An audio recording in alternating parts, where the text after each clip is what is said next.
Good morning everyone. कशा आहात सगळेजण? आय नो दॅट या ऑगस्ट महिन्यामध्ये माझे व्लॉग नाच्या बराबर आहेत, कारण की मध्ये स्वामीशी गणेशीची एक्झाम होती. स्वामीनी आलती, पाहुणे आलते आणि मग मी ब्रेक घेतलं होतं, ऑनेस्टली सांगते. आणि त्याच्यानंतर माझी तब्येतच जी आहे ती खराब झाली. आणि मी तुम्हाला प्रॉमिस केलं होतं की स्वामीशी गणेशीचं आहे ना, तर पेपर संपले की मी तुम्हाला डेली व्लॉगिंग करेल. आणि झालं सगळं उलटं. मला खूप म्हणजे खूप अशक्तपणा, विकनेसपणा आला होता. आणि आज कुठंतरी थोडंसं बरं वाटते. सो मी आज पण खूप लेट उठले, म्हणजे खूपच लेट. आत्ता 11 वाजलेत. कारण की खूपच म्हणजे माझी तब्येत म्हणजे इतका विकनेस म्हणजे की विचारू नका. सो चला आता ब्रश करायचं आहे. 11 वाजले. आय नो दॅट खूप लेट आहे, मी एवढं लेट कधी उठत नाही, पण आजारी असल्यावर काय करणार. ओके, सो उठल्या कोण ब्रश करतात? सगळेजणच करतात आज का, अर्थातच. सो ही पेस्ट मला बरी वाटते, क्लोजअपची. काय राहिलं, डाबरची जर पेस्ट वापरली ना तर पूर्ण माझं बेसिंग जे आहे ते खराब होऊ राहिलं, काय माहिती.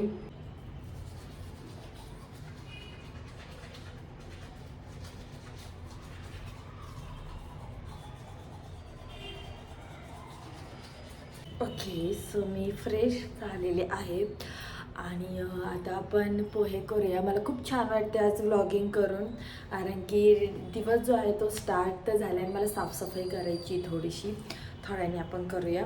त्याच्या आधी आपण पोहे करूया. सो पोह्याचा जो प्लॅन होता तो मी चेंज केला आहे आणि म्हटलं आता सांगा करूया. गॅस जरा कमी. आणि टाईम जास्त जाईल, बट गणू जी आहे ती घरी येते. मला सांगते का बरं, तिला आहे ना खूपच खोकला येऊन राहिला, खूपच. आणि ताप पण आहे थोडासा.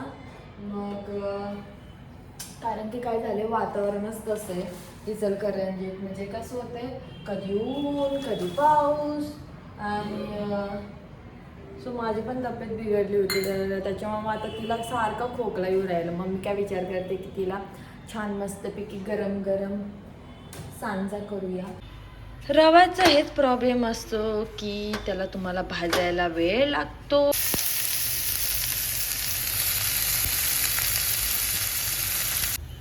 तर आता सांजा जो आहे, उपमा जो आहे तो आता बनत आहे.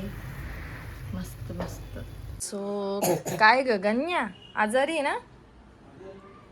सो आम्ही आता ब्रेकफास्ट, माझं तर झालं आहे ब्रेकफास्ट, नितेशचा ब्रेकफास्ट चालू आहे. तर काजल जी आहे ती आज उशिरा आली, मग नितेश तिला म्हणताय काय करत होते तो. काजल नाश्ता करून घे, नीट ठेवते कपडे. काजल नाश्ता करून घे.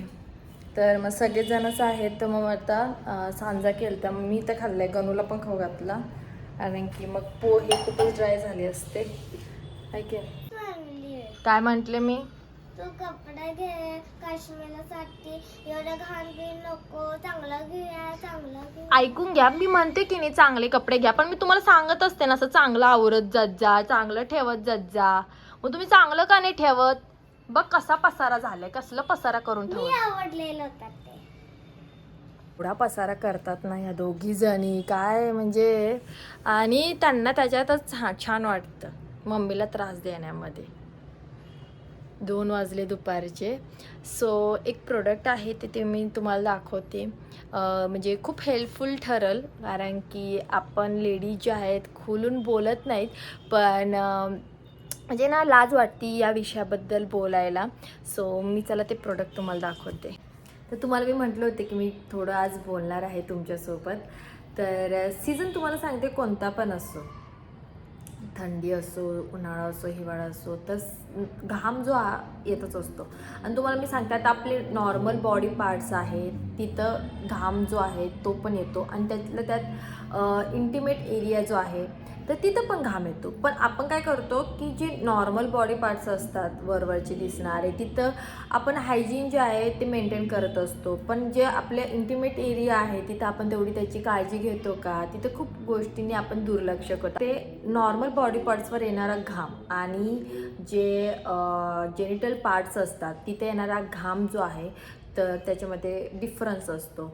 ॲपिक्रॉन ग्लँड जे आहेत त्यांच्यामुळं इंटिमेट एरियावर जो आहे तो घाम प्रोड्यूस होतो आणि जे आपले नॉर्मल बॉडी पार्ट्स आहेत तर तिथं इक्रेन ग्लँड जे असतात त्याच्यामुळं घाम येत असतो. आता या ॲपिक्रॉन ग्लँड जे असतात ना ते तुमच्या इंटिमेट एरियामध्ये जे आहेत ना प्रोटीन तयार करतात आणि तिथं बॅक्टेरिया जे असतात ना तर ते त्यांच्यासोबत बॅक्टेरिया जे असतात तर ते खतम करतात ते प्रोटीन. त्याच्यामुळं काय होतं की वास येतो. जो एक्सेस घाम असतो ना त्याच्यामुळं इचिंग होतं, इन्फेक्शन होतं आणि ह्या सगळ्याचं सोल्युशन काय की जो तुमचा इंटिमेट एरिया जो आहे ना तो त्याचं हायजीन जे आहे ते मेंटेन ठेवायचं.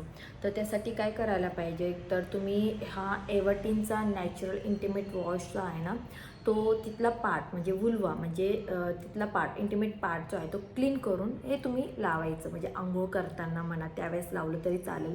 त्याच्यानंतर तुम्ही वुल्वा म्हणजे तुमचा जो जनेंद्रियाचा म्हणजे इंग्लिशमध्ये वुल्वा म्हणतात आणि मराठीमध्ये जनेंद्रिया असं म्हणतात. तर तो जो पार्ट आहे ना तो कायम क्लीन ठेवायचा, कोरडा ठेवायचा, टॉवेलनी क्लीन करायचा जेव्हा तुम्ही आंघोळ करताल. त्याच पद्धतीने जे सोप्स असतात जसं की ज्याच्यामध्ये सेंट असतो तसे सोप जे आहेत ते यूज करत जाऊ नका त्या ठिकाणी. आणि आपला जो वुल्वा असतो ना तो क्लीन अँड नीट ठेवायला पाहिजे, ड्राय ठेवायला पाहिजे आणि त्याच्या थ्रू जे आहे ते वजायनामध्ये जे आहे ते बॅक्टेरिया जात असतात. की एव्हर्टीन नॅचरल इंटिमेट वॉश जो आहे तो यूज करायला पाहिजे. तर याच्यामध्ये इन्ग्रेडियंट्स काय काय ते सांगते. पहिलं नीम एक्स्ट्रॅक्ट आहे, सी बकथॉर्न आहे, टी ट्री ऑइल आहे, ॲलोवेरा आहे. म्हणजे 100% नॅचरल ॲक्टिव्ह इन्ग्रेडियंट्स ह्याच्यामध्ये आहे.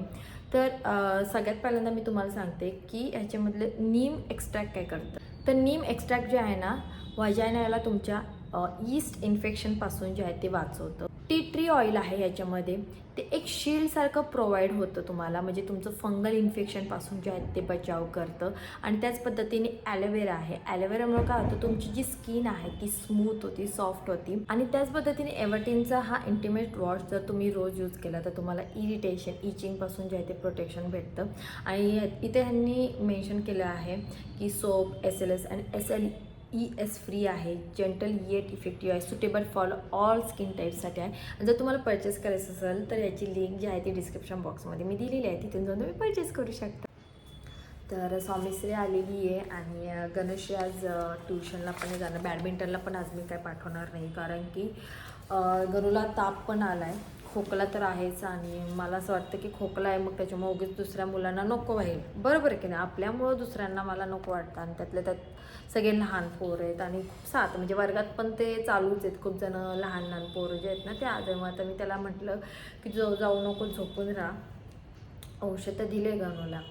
आणि तुम्हाला मी सांगते मला काय सापडलं म्हणजे जे मेडिकल रिपोर्ट्स असतात ना ते सगळे सापडले. म्हणजे मी क्लीन करत होते शेजारची माझी बेडरूम आणि तुम्हाला मी दाखवते.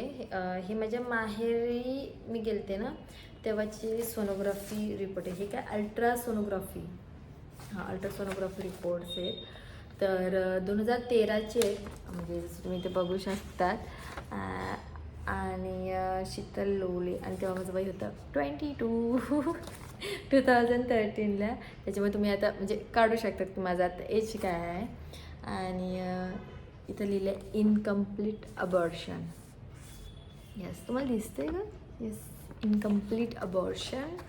सो मी तुम्हाला सांगितलं होतं की माझं लग्न झालं 1 डिसेंबर 2011ला आणि त्याच्यानंतर लगेच नाही म्हणण्यापेक्षा 8-9 महिन्यानंतर मला राहिलं, 8-9 महिने हां.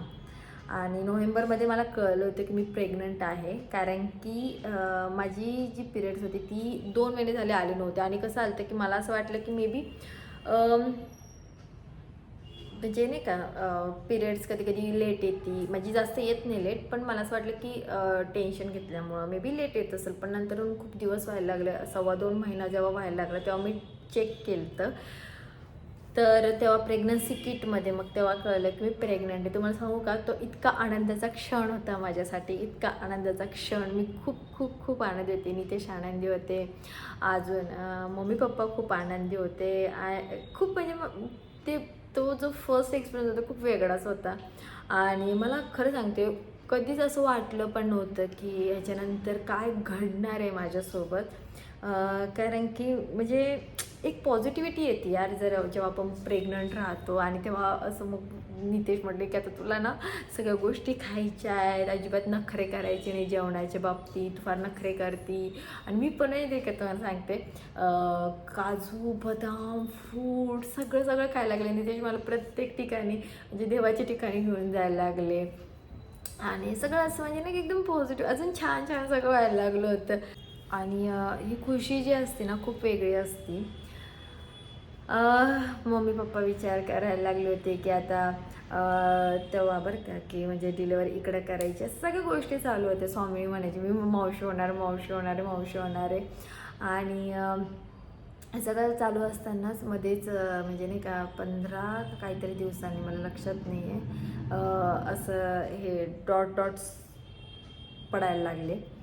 आणि म्हणजे ब्लिडिंग व्हायला लागलं होतं. आणि मला खूप असं वेगळंच वाटायला लागलं. नेमकी मी प्रेग्नंट आहे का काय समजेनाच. कारण की एकदम फर्स्ट प्रेग्नन्सी, घरात कोणी नाही माझ्या, मी आणि नितेशच राहायचो. म्हणजे मग मी डॉक्टरांकडे गेले. आणि मग डॉक्टरांनी मग मला सांगितलं की थोडे दिवस आपण वाट पाहूया. आणि मग आम्ही वाट पाहिली. म्हणजे की कधी कधी कसं होतं, प्रेग्नन्सीमध्ये सुद्धा ब्लिडिंग होतं पण प्रेग्नन्सी राहती. तर मग रोजच जायला लागलं ब्लिडिंग. आणि मग शेवटी मग मी डॉक्टरांकडे गेले. मग ते म्हटले नाही म्हणजे हे ना हे झाले म्हणे, नाही म्हणे आता. तर म्हणजे मला असं बोलताना सुद्धा असं त्रास होतो आहे, कारण की मी खूप खूप स्वप्न पाहिले होते. आणि त्याच्यानंतर मग मी लगेच माझ्या माहेरी गेले. आणि मग माहेरी आम्ही नाही का हे सगळं चेक केलं. आणि मग त्याच्यात असं आलं तर इनकम्प्लीट अबॉर्शन.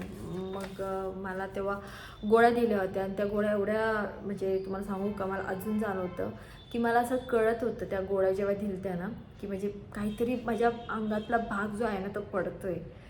खरं सांगते फार हॉरिबल एक्सपिरियन्स होता तो. आणि त्याच्यानंतरसुद्धा मला, तुम्हाला माहिती आहे का, मी स्वामीशी गणेशीच्या वेळेस प्रेग्नंट होते ना सेकंड टाईम, मला इतकी भीती वाटायला लागली होती, इतकी भीती वाटत होती. म्हणजे ती पहिली जी भीती होती, म्हणजे पहिल्या ह्याच्यामध्ये मला कधी स्वप्नात पण वाटलं नव्हतं की माझं असं काय होईल. आणि मग ह्या जेव्हा स्वामीशी गणेशीच्या वेळेस जेव्हा मी प्रेग्नंट राहिले ना, तेव्हा मी फक्त देवाला एकच प्रार्थना करतो, तेव्हा काही पण होऊ दे पण प्लीज पहिल्यासारखं नको होऊ दे. खरं सांगते, कारण की मी स्वप्नातसुद्धा पाहिलं, वाटलं पण नव्हतं असं काय होईल. आणि होतं कधी कधी स्वामीशी गणेशींना माझ्या लाईफमध्ये यायचं होतं. मग माझे मम्मी पप्पा पण असं कधी कधी म्हणत असतात की कधी कधी हा विषय येतो ना की म्हणजे पहिलं प्रेग्नन्सीचा. तर मम्मी पप्पा तेच म्हणत असतात, नितेश पण म्हणत असतात की या दोघींना आपल्या आयुष्यामध्ये यायचं होतं. सो मे बी त्याच्यामुळं पण असेल, काहीतरी असेलच. सो जर थोड्याशा मनातल्या गोष्टी ज्या आहेत ते मी तुम्हाला सांगितलं, एक मैत्रीण म्हणून मी तुम्हाला सांगते.